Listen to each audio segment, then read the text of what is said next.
Here's Johnny, or more appropriately, Johnny's back.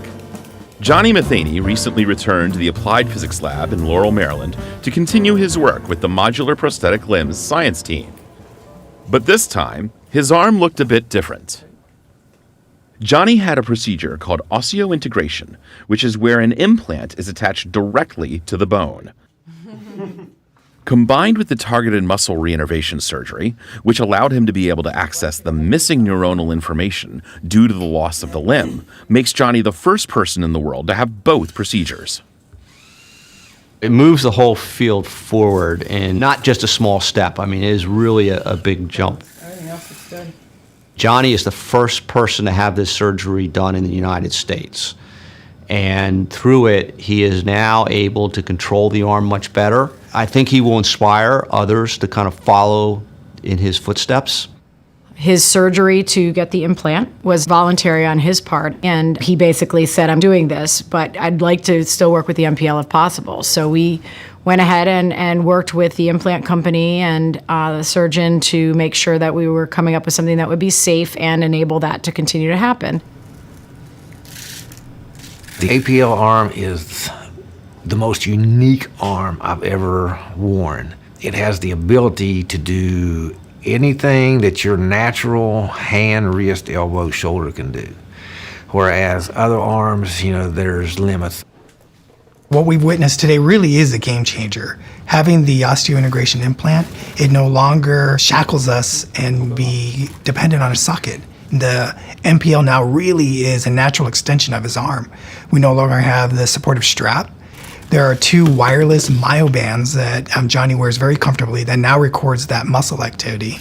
Not only has it improved Johnny's comfort, the aesthetic quality of the MPL itself, but also our control has been phenomenal.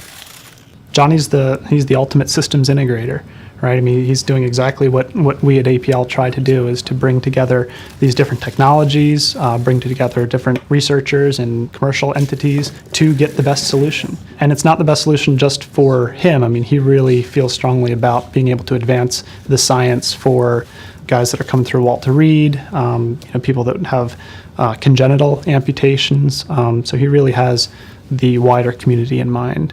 I had 3 kids that was in the service, and each one of them, thank goodness, has got to come back with all their extremities.